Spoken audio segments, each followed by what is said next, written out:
Good evening, comrades. Thank you for joining us tonight.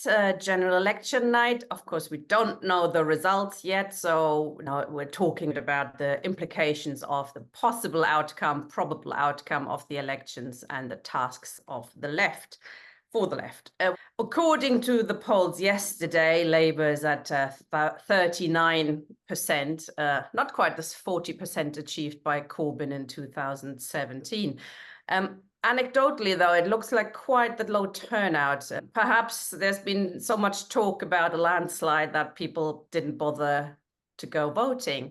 Plus, there's, of course, as we know, very little enthusiasm about Starmer's Labour Party, Labour government, who's promising really just to carry on representing capital, but slightly less ineffective than the Tories did it over the last 14 years. The exit polls from about 10 p.m. should give us a clearer picture. Starting with Comrade Roger Silverman, who's going to give a general short introduction about what this election result will probably mean and what's the way forward for the left. Thanks for joining us, Roger.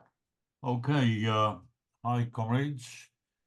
First of all, obviously, nobody really would be willing to take the risk of making a prediction of a result when within hours that prediction could be refuted or disproved.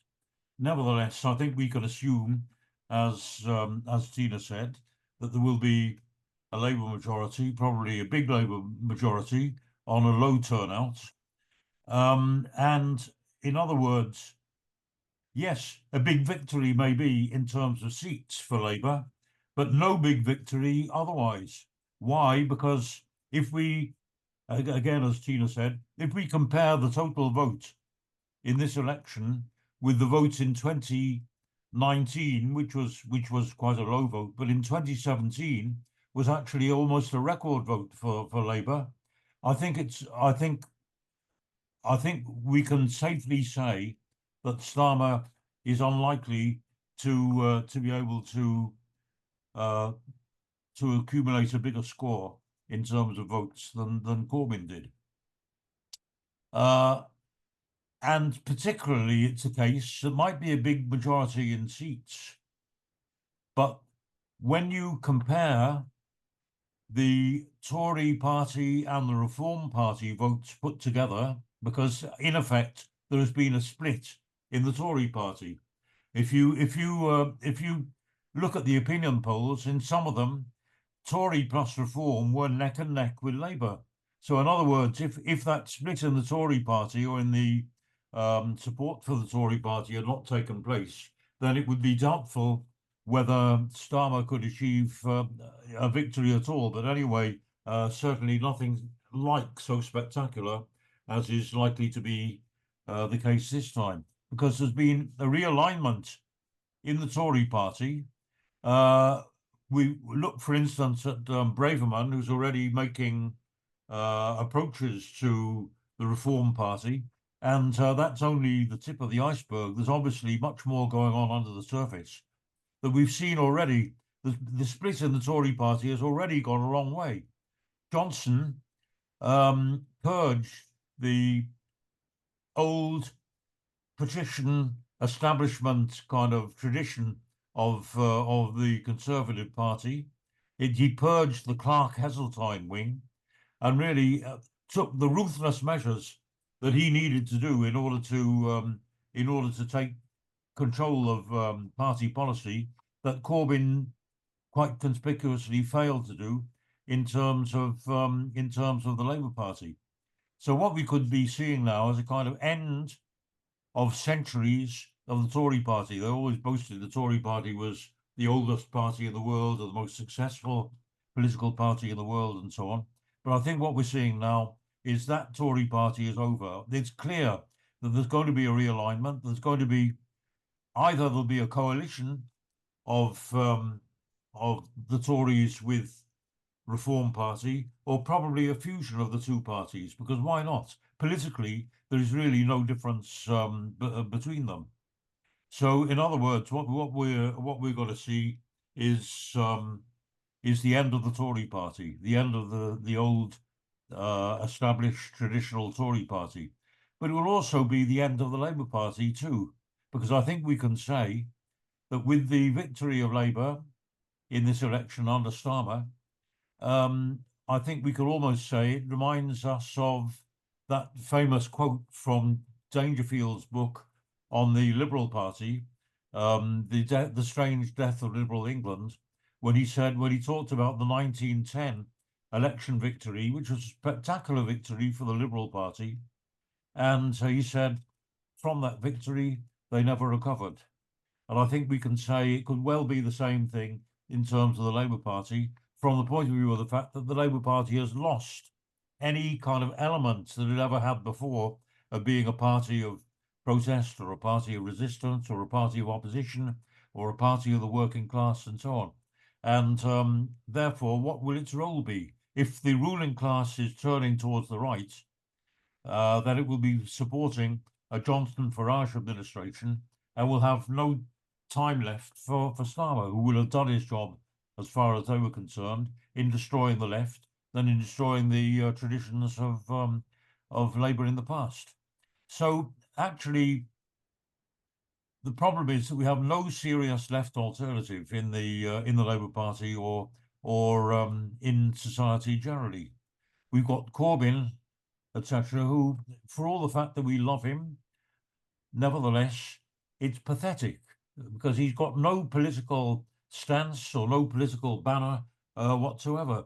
It's quite clear that he's standing in this election as an independent because he's looking for reinstatement into the party. He's thinking that just as they reinstated Ken Livingstone after his expulsion, then the same thing would happen to him because he would have reasserted his right to be a Labour MP by the popular votes that he will hope to have in Islington. But the fact is that there's no way that Corbyn will be readmitted into the party. That's quite clear.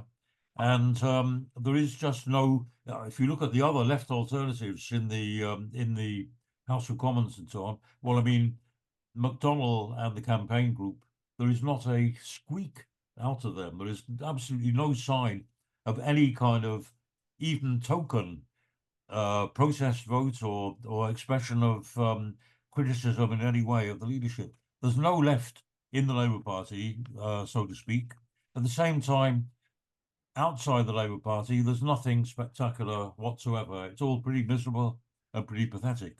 Galloway, I personally think you can hardly call him a left alternative at all. Galloway is competing with the right or with the far right in his policies on so-called woke politics, on his question on immigration and so on. Absolutely shocking and despicable. But in fact, the only way that he distinguishes himself from Farage and from the right is that he's in terms of foreign policy. And what we can say with that is that Galloway is allied with the Russian and the Iranian ruling classes, where he's allied really with the far right in Britain in foreign policy. And in other words, that he's decided that he's after the Muslim voter base, and in that way he's expressing an opposition to the foreign policy of the ruling class. But that's all. The next but one government we can say after tomorrow will be a Johnson Farage coalition. I think that's clear, a fusion, and we'll have a far right government in Britain, as we will probably in the USA and probably in the whole of Europe. It may be not tomorrow. It may take 3 or 4 more years, but that's the direction in which things are going. So harsh times are ahead. It'll be harsh enough under Starmer, but it'll be far more harsh and worse under the far right government, which will replace it. Now, that might sound like a very pessimistic note on which to end, but I think we also have to say it's not necessarily so, because everybody is holding their heads in their hands, saying, "Oh, Le Pen is winning in France, and the AfD is going to join the next government in Germany, and we've got Italy, we've got the Scandinavian countries, we've got the Netherlands, and so on, all with either with far-right governments or drifting very near to that. But the fact is that the workers are not defeated. They may be. I think it's not. I think it's not mistaken to say that people like Meloni and Le Pen are fascists, but they cannot impose a fascist program. They don't at this stage have the forces on the ground in society. They've got a passive vote for their parliamentary candidates, but they don't have a street army. They are not taking on the labour movement. They're not taking on the opposition in society in terms of street fighting and so on. Therefore, we can say the workers are not defeated. The workers are not, at least not yet defeated. The decisive battles are still to come. Meanwhile, on the left, as I say, there's no clear alternative now. But I am very firmly and strongly of the opinion, and I know that this is a controversial question, but the trade unions will be forced sooner or later to seek their own political voice. It may not be tomorrow. It may not be within the next 2 or 3 years. It may not be until we get a Johnson Farage type government later. But the unions, the working class, will need to assert its political rights and its political aspirations. And it won't come, I agree, of course, nobody is saying otherwise. It won't come from the union tops, from the Sharon Grahams and the rest of it. But it will come from an irresistible surge from below, from the active militants in the union to say, we need our representation in Parliament. We need our voice to be heard. And it's not, we're being completely muzzled and muffled by the Starmer regime in the Labour Party, and we need to break away from Starmer, just as our forefathers broke away from the Liberal Party in 1900 and said we need our own voice. It might not necessarily be a socialist party to begin with, as the Labour Party wasn't even nominally, but it will be a question of the unions needing a voice in Parliament to defend their rights, to defend basic elementary rights to strike and to campaign for their own objectives and for the needs of their workers. So I think this is the way forward. It's not a very optimistic scenario in the short term, but in the longer term, I think we have everything still to hope for and to fight for and to campaign for. But I do want to make a little plug that the organisation or the front, the campaign that I'm associated with, along with some other comrades, called the Campaign for a Mass Workers' Party, will be holding a discussion meeting on the 9th of July. I think that's Tuesday, and everybody is welcome as a forum just to discuss the way forward. So anyway, thanks, comrades. That's just some ideas. I know that they'll be controversial, and I'm hoping that I can learn from the points that the comrades would like to make. Thanks, Roger. Just to pick you up on a couple of things, the Labour Party and the Tory Party are both dead, but they're not really dead. You said, I mean, you called them, they're both dead, but then you kind of went on to describe that they are realigning, which I think those parties have done over the last 100, 150 years, haven't they? I mean, that's not a new thing, right? That they change alliances, etc. Well, I think the what I'm trying to say is that the old traditional Tory party is gone, and the old Labour Party is gone, and we're in new territory in a way. Anyway, well, we can discuss that later. Yeah. I wonder when the Labour Party was not, reactionary and right wing. I mean, it's always had a pretty big right wing trend. To discuss this issue now further, Ian, hello, comrade. Let's look at the Labour Party then, and sort of in the run up to the elections. I think you could see two extremes really on the left. Really, you've had a sort of auto-Labourite, perhaps it could be described, who have said, you have to vote Labour now, a bit like 1997, you have to vote for Tony Blair, because after the elections, a bit similar to what Roger's saying at the end there, the unions will then sort of break with Labour, and there's a crisis of expectations, etc., and something will happen. On the other side, you had a sort of even stranger view, which I find very difficult to get my head around, is that the Labour Party is now the biggest enemy of the working class, bigger than the Tory Party, bigger than reform, bigger than capitalism itself, which is also quite popular on the left. Where do you see the role of the Labour Party at the moment, Comrade? I think it's fair to say, and I wouldn't put it any further than this, that at the moment, the Labour Party is the preferred party of the bourgeoisie.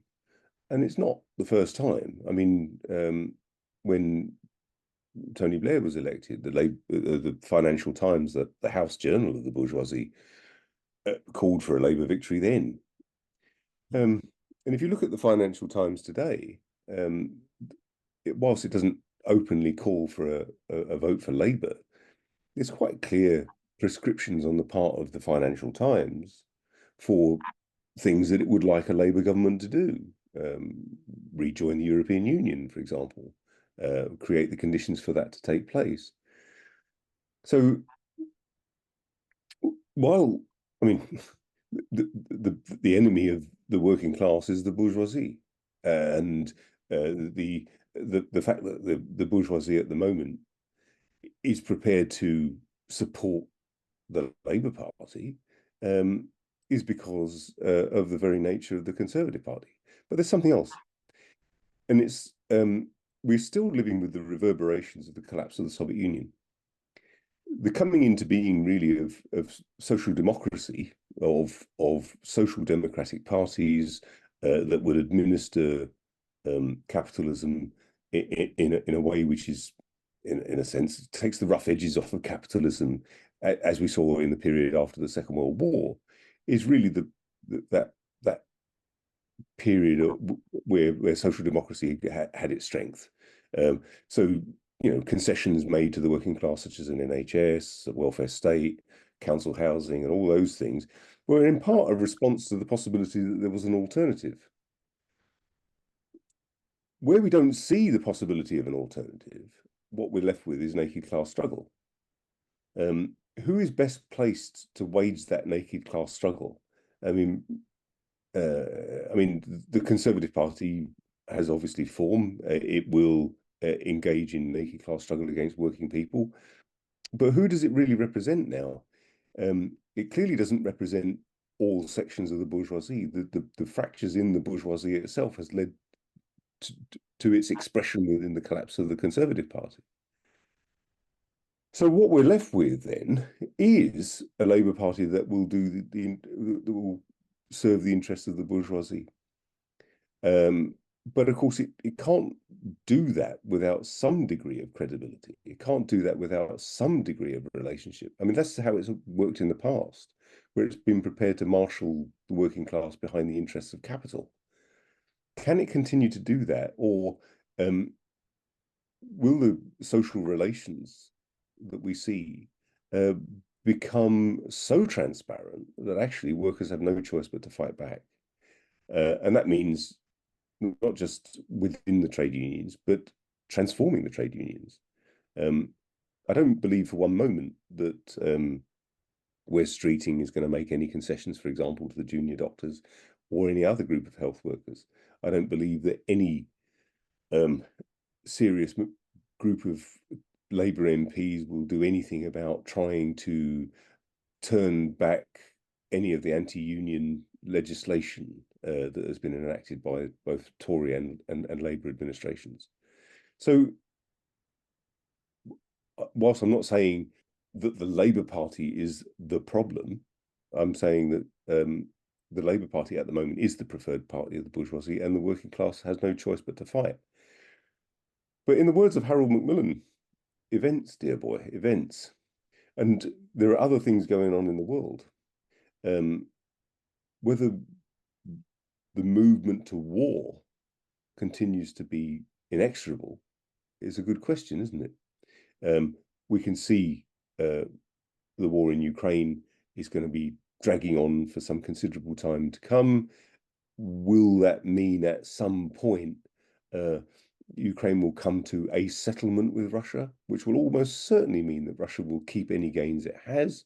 Is NATO prepared, for example, to therefore be seen to have been defeated by Russia? Will the Ukrainian resistance collapse, and from that point of view, force a NATO intervention? These are all imponderables, and I can't predict any of them. But the idea that things will just remain static and just be easily managed by a Starmer administration is just completely fanciful. There will be constant changes. What we've already seen in Palestine, for example, is effectively genocide in real time, and Starmer complicit in it, along with the US administration. And that has had a global impact. So my feeling is that workers will have to fight, because the response to those events will be cuts in workers' pay, will be an intensification of the class struggle. Even if at the moment it doesn't look as if workers are preparing to fight back, I think it's inevitable. Thanks, comrade. What's your view of the left then? I mean, we are quite united in our disdain of the Labour Party. You can't organize in the Labour Party anymore. How should the left organize? Should we hope the unions do something, or would whatever they set up would be pretty dire, wouldn't it? We've no choice but to work within the unions, just as we've no choice but to engage with, one way or the other, with whatever groupings are thrown up in the period after. But I think it's imperative that Marxists, communists, stand as communists and put forward the arguments that were put forward by Marx and Engels. Arguably, we don't have much going for us, but we do have our ideas. The various crises that have taken place within capital have only really been explicable in terms of a Marxist perspective. And from that point of view, if we'd remained true to that, then there's some hope of that paying off. That doesn't mean to say we can't operate within another organization, but we should do it openly. We should do it with a clear program of our own, and we should do it with the aim of the radical transformation of society.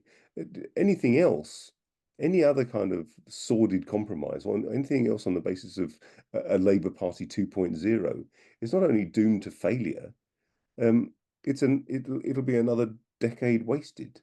Do you see then a move towards something like that? Like there was a Socialist Alliance in 1997. I mean, there seems nothing on the horizon like that at the moment, is there? Well, that wasn't that great. Well, I mean, historically, the original Communist Party of Great Britain, of course, came into being by a whole range of different groups coming together and unifying in 1920. There's no reason why that couldn't happen. I think the thing that will drive it forward is the proletariat itself. If the proletariat exists only at the moment as a kind of nascent class, a class, as it were, waiting to come into being to realize itself for itself, then any attempts to kind of preempt it necessarily struggle. That doesn't mean to say we don't do anything while we're waiting. We have to form a party. We have to do the hard yards of patient education and agitation and all the rest of it. We have to try and understand the present.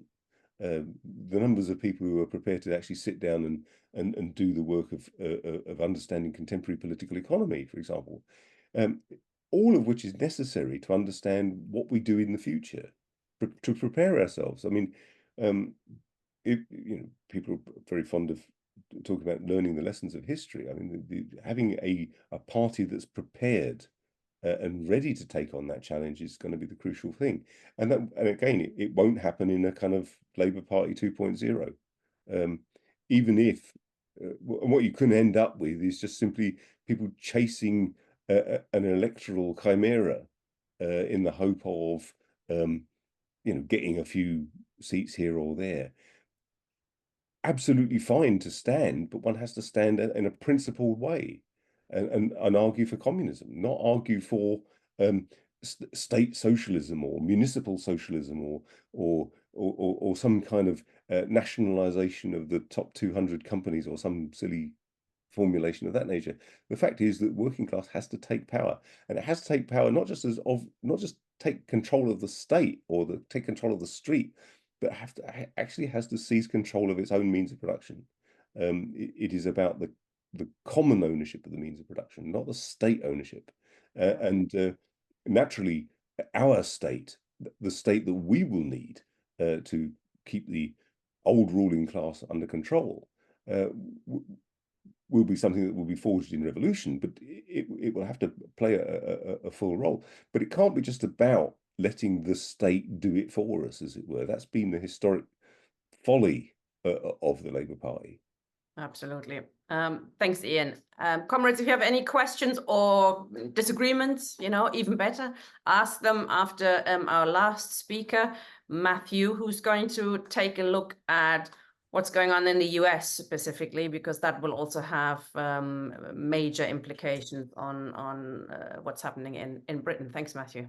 Yeah, thanks, comrades. No, I think it's important, actually, in the light of the decision this week of the Supreme Court to declare essentially a presidential dictatorship in the US. But it's a very, very significant move.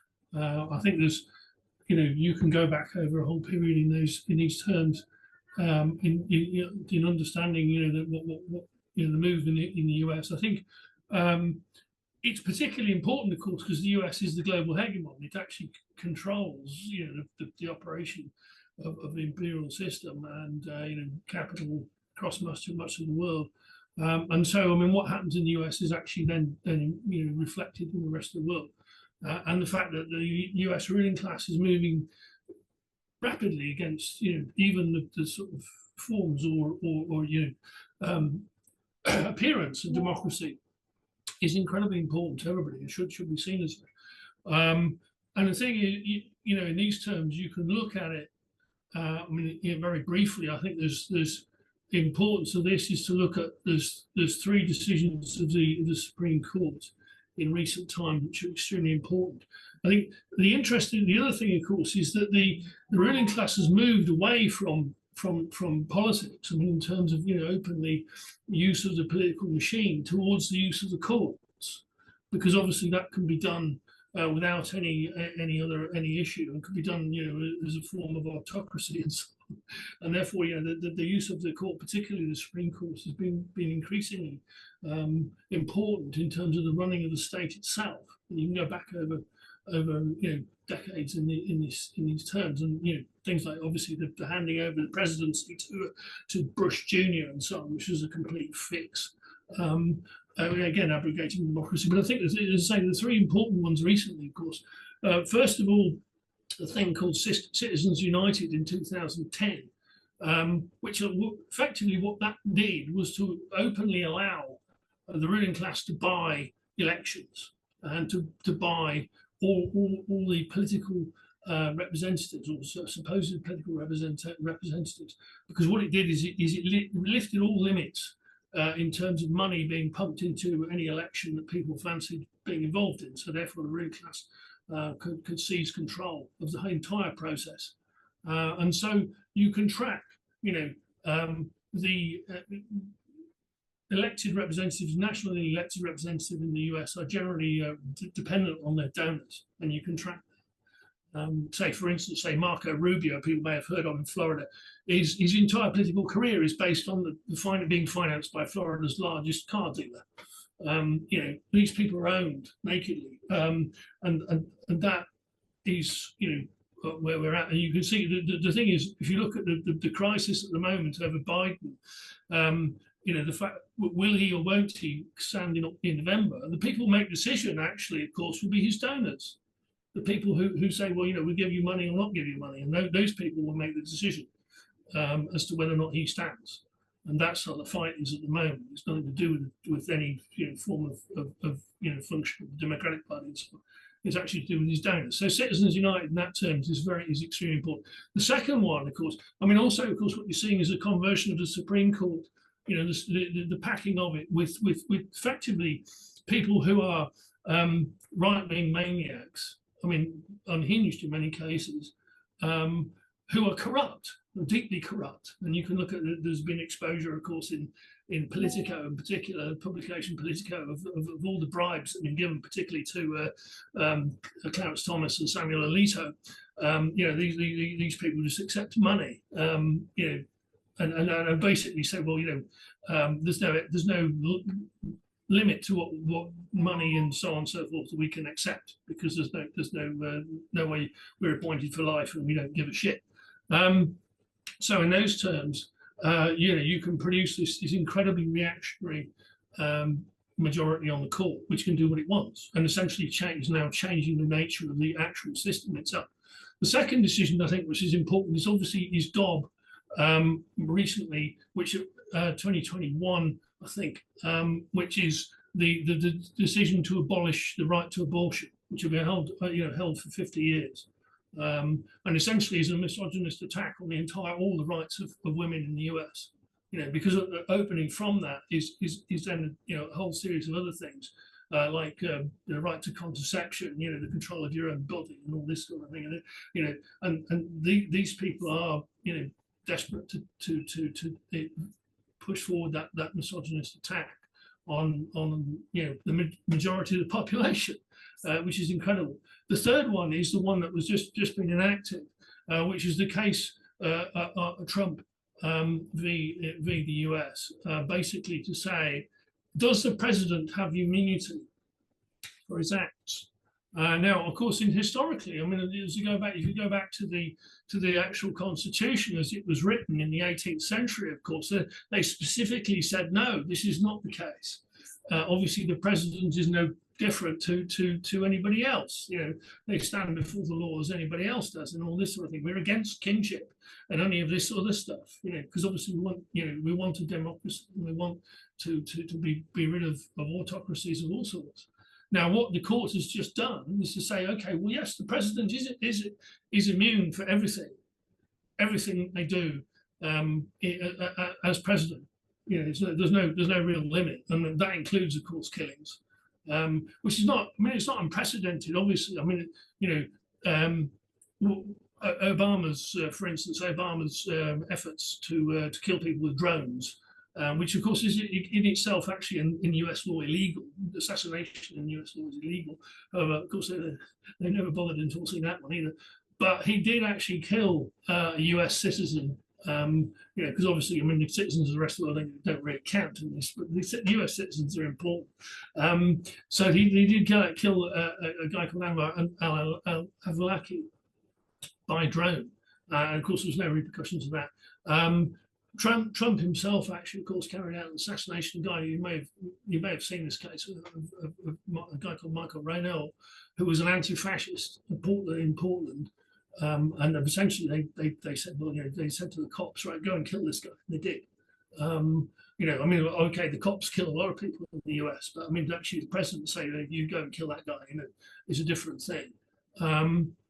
So what you wind up with now is a situation in which what you're saying is anything the president wants to do, whether that's accept bribes, kill people, enact any kind of repression, and whatever else he wants to do, is up to him. So essentially, what you're saying is that person is a dictator. Whoever holds the office is a dictator. There's no accountability. There's no terms of democracy and all the rest of it. That's extremely significant.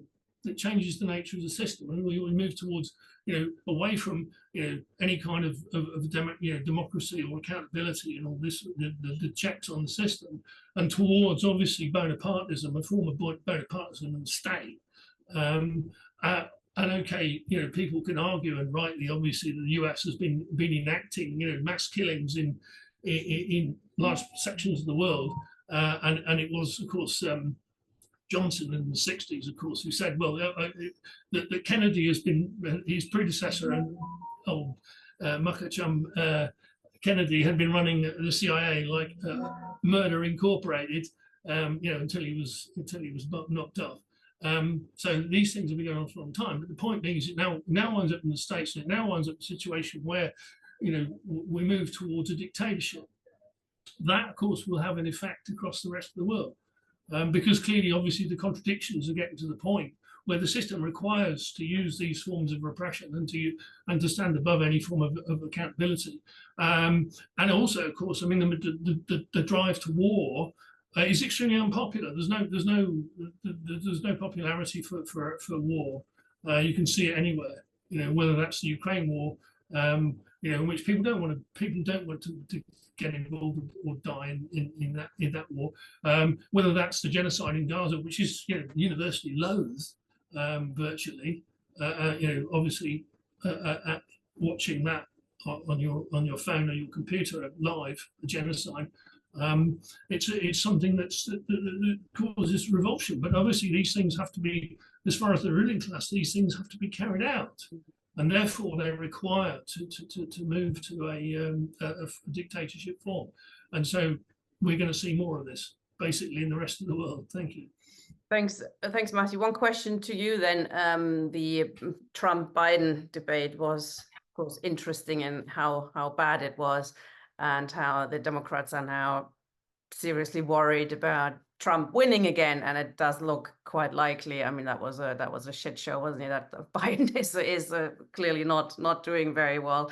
There's the issue of Israel-Palestine is quite important to socialists, of course. I mean, Biden is bad enough, but he has, put a little bit of pressure on Netanyahu to, don't just kill tons and tons and tons, or to rail it down a little bit. Trump, on the other hand, is a total hawk when it comes to Israel, and he said in that debate, Netanyahu should do what he wants. He should basically destroy Gaza. He should basically destroy the West Bank.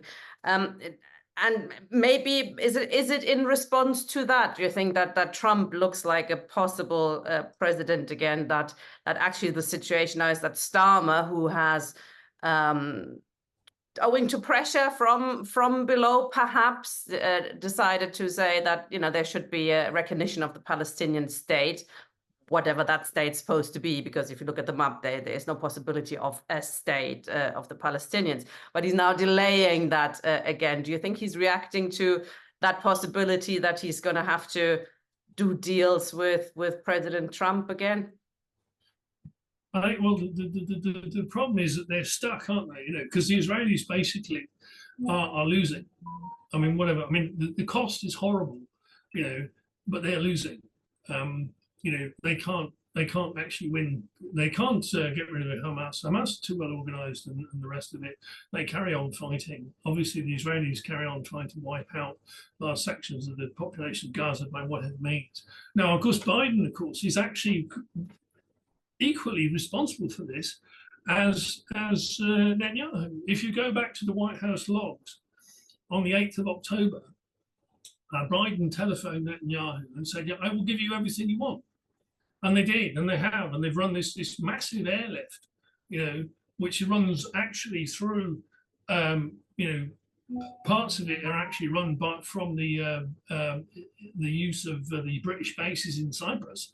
So the British are actually complicit in this too, and they're supplying these massive airloads of bombs, weapons, armored vehicles, everything that the Israelis use. So virtually everything that's been dropped on or fired at Gaza has come from the US, and they know that. I mean, they're not stupid. So in those terms, I mean, okay, the problem for the Israelis really is that that they are not equipped to run a long war either. I mean, historically, the Israelis have always run short wars because they understand, they're more sensible and understand they can't run a long war.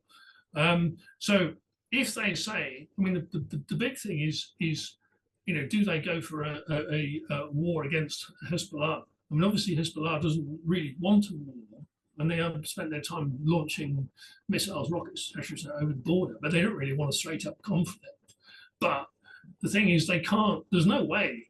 I mean, Hezbollah spent 20 years digging into southern Lebanon. You know, you could coat the place with explosives, and you know, they dug in deep enough that they wouldn't make any, you know, wouldn't stop them. Last time the Israelis tried invading southern Lebanon, they did so badly. It took 2 weeks to get some of their units out to the positions they got to. You know, they lost a lot of material, and a lot of men. And then, you know, it's unlikely they can actually carry out what they want to do. Even, you know, and the problem is, okay, I mean, even if you said, well, okay, the lunatics, like the Smartrishes and the Ben-Gvirs are going to take over, then I mean, the whole thing will fall apart. The other thing, of course, is that people are leaving. The other problem with the Israelis, of course, is the steady stream of people out of the place, because obviously people can see, you know, why are we going to say that? So in those terms, yeah. I mean, the problem, you know, obviously the problem exists for the rest of the imperialists as well. So you see this sort of, I mean, Starmer's first reaction, I think, was attempt to take the effort to try and stop the Palestine demo on the 6th, because the Met, for the first time, tried to dispute the permit for that. Now, eventually, they got that. We've seen, obviously, the repression in the rest of Europe, but the problem is the genocide is incredibly unpopular. You know, as you would see, hope of the rest of it. You know, the fact you can see, you know, people being wiped out live due to some incredibly courageous Palestinian journalists. People would it's a revolting thing, you know, and people don't want it, and they don't want to see it. And so, I mean, in those terms, it's very, very difficult for them to actually make it to maintain the position of dominance of the Israelis, and to actually carry on supporting this thing. You know, and we see increasing repression in obviously in the likes of Germany, where they now said to anybody who hasn't got a German passport, look, if you so much as say anything against Israel, we'll fling you out of the country tomorrow. You know, and you know, basic things. I mean, we've seen the same, well, not almost the same in France. So the degrees of repression are getting worse, but it doesn't solve the problem. No, and as the only ally of the US in the Middle East, the only reliable ally, they will continue to support Israel for the foreseeable future. Comrades, if you have questions or comments on either of the issues raised now, please click raise hand.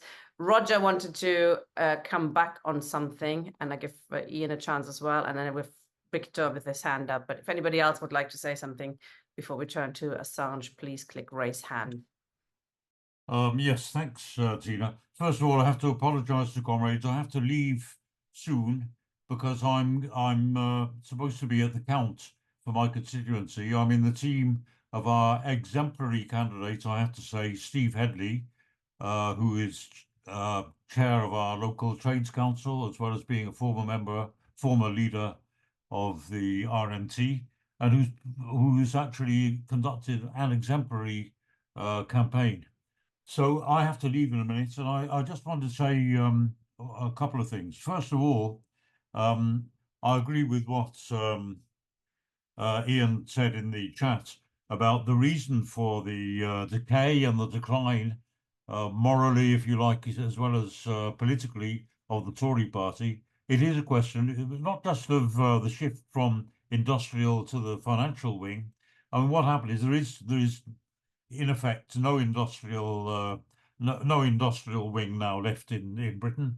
But it's not even you know, under Thatcher we had the shift to the City of London as the main centre of the ruling class in Britain, but now it's not even that.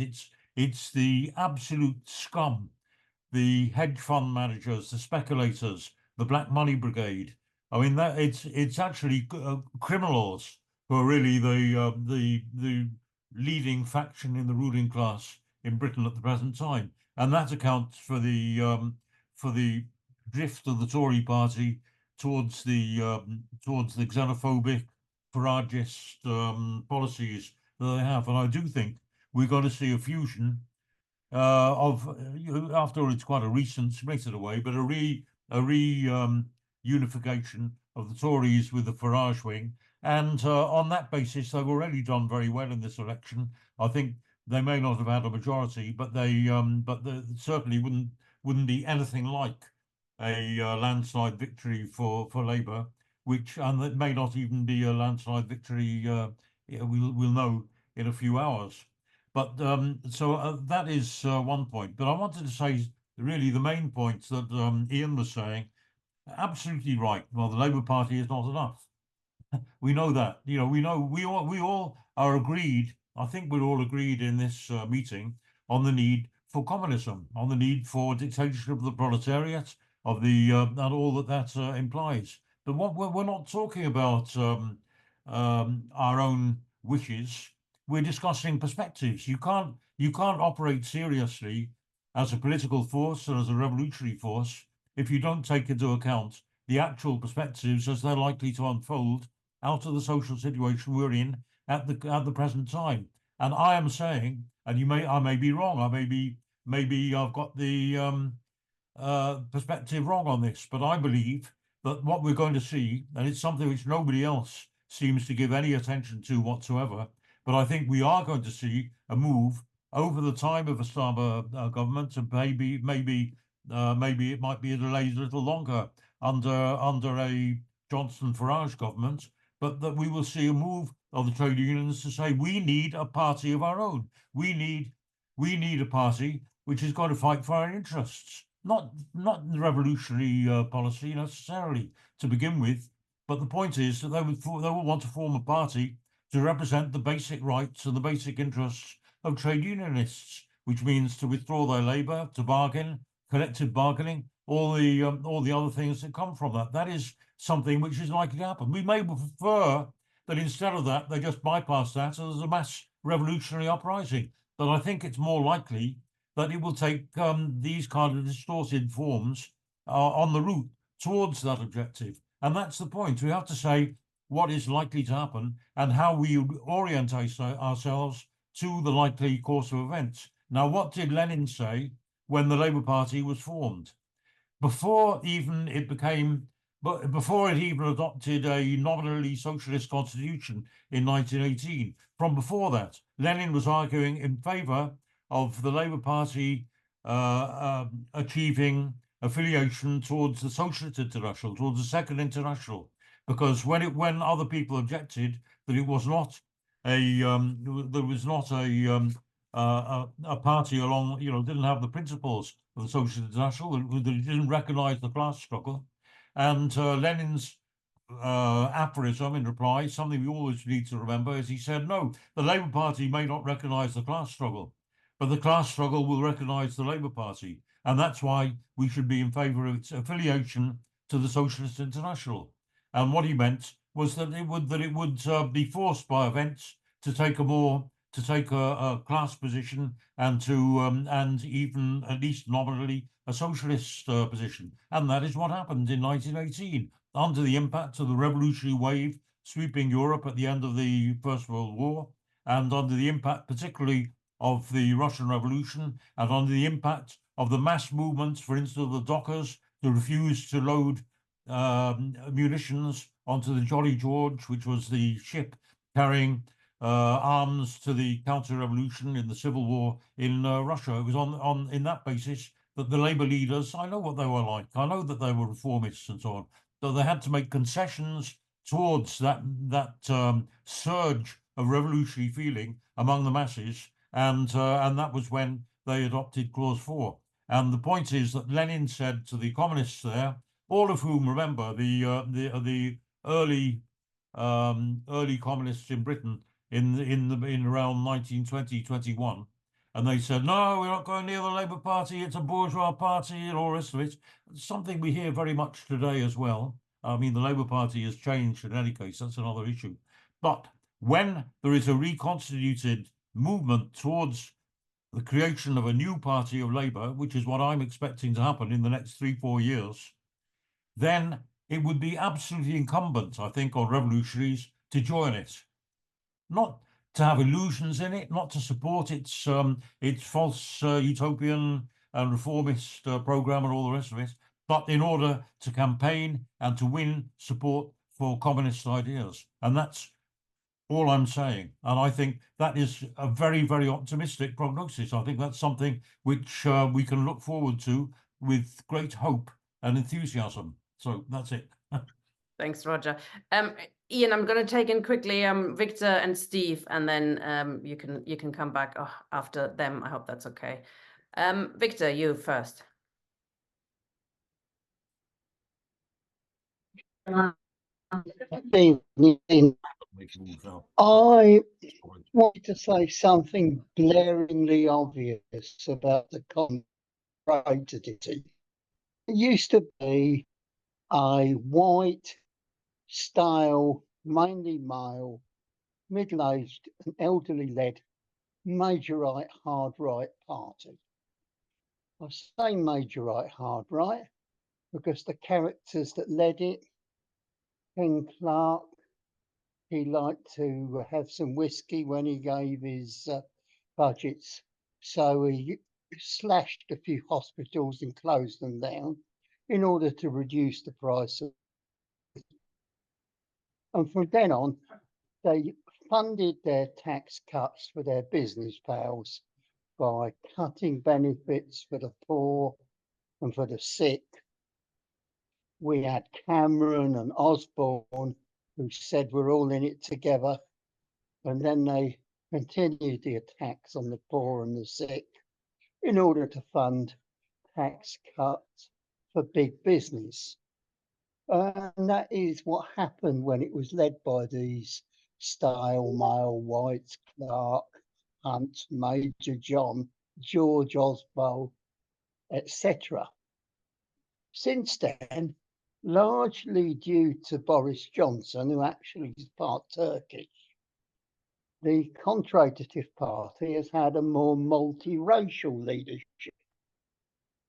It has started to suggest... Could you wind up a little bit? Go a bit faster, please. Sorry, we don't have that much time. We have to finish by 8. It suggested more humane policies like building hospitals, looking after the elderly when they're old, and that kind of thing, and even raising taxes to fund it. Regrettably, Sunak has brought back Cameron and Jeremy Hunt, and now they're back on tax cuts again and shafting the poor and the sick to pay for them. But I think that's what's changed in the Tory party. It's had a more multiracial leadership, which oddly has turned out to be more anti-immigrant than the male style lot who saw immigration as a way of getting cheap labour and therefore favoured it more. Thank you. Sorry to take so long. No, thank you. We just we only have an hour today before the next speaker comes. Steve, please, and then back to Ian.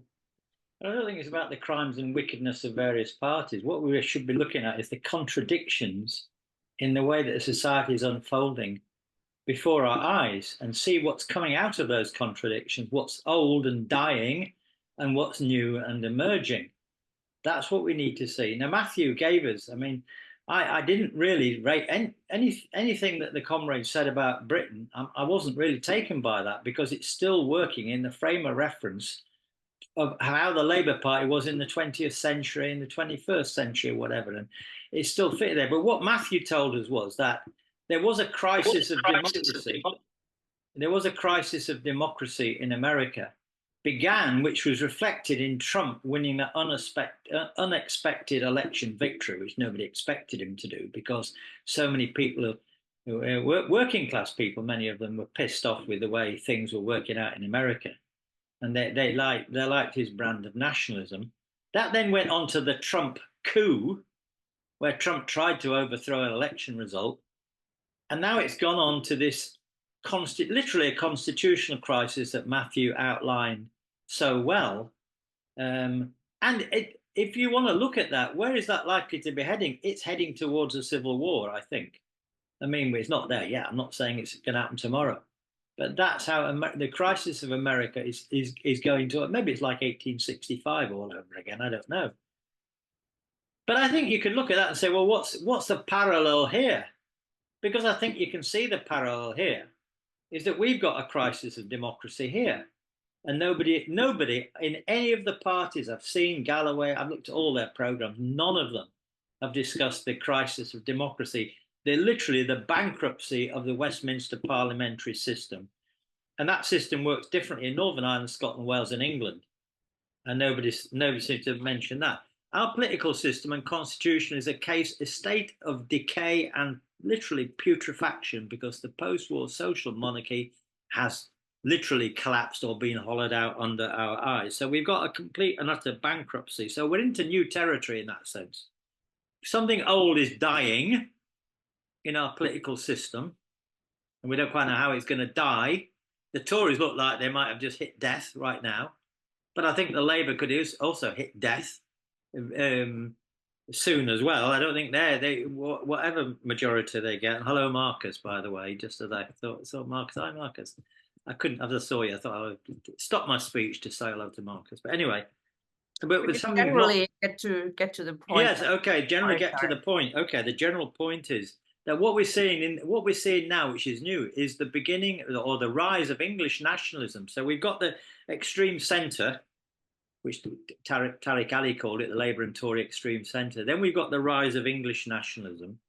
And on the other side of that contradiction is I would say, the missing English republicanism.